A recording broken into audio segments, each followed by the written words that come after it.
این جایی که ما هستیم روستای ناندله. روستای ناندل یکی از بلندترین روستاهای کشوره و این کوه بلندی که اسطوره سرزمین ایران محسوب میشه قله دماونده که ما در قسمت شمالی اون قرار گرفتیم.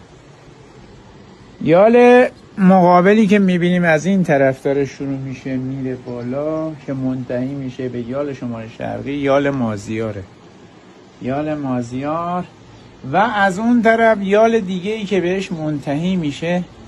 یال گزانه است که دره گزانه است. اون روبرو اون تیغه هایی که میبینید تیغه یال بین دو تا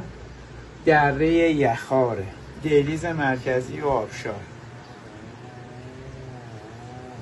که از این طرف منتهی میشه به یال شمال شرقی،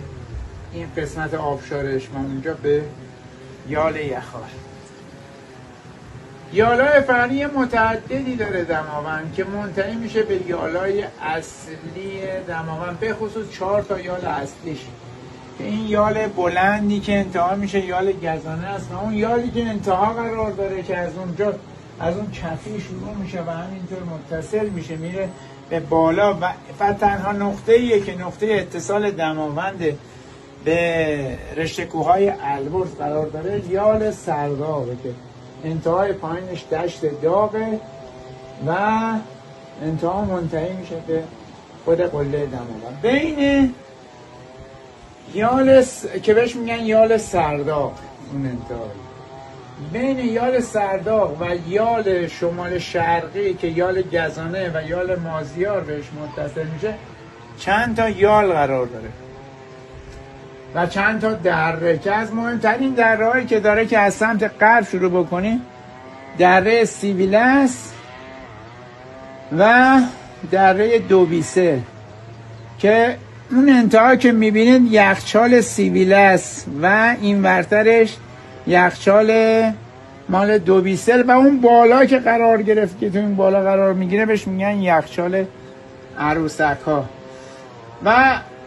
وسط اونجا بین یال سرداغ تا دوبیسل یال سیویله قرار داره، یه یال شمالی که بین 2 تا یخچال خودت اونجا قرار داره و یال پناهگاه ها و یالی که این طرف قرار داره که بهش میگن حالا یال شمالی قدیم که قدیم از این میرفتن بالا و یالهای کنارگذر که اینجا که همه متصل میشن به یال شمال شرقی که از پایین ترین قسمت که حساب کنیم 1700 متر از روستای گزانه که جاده هراز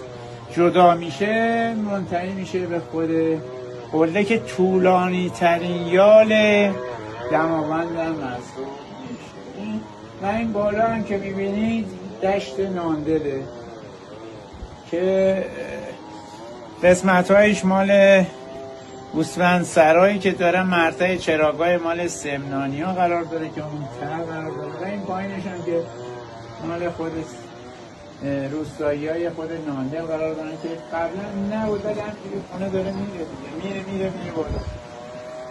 اون بکسی خاصش کردن.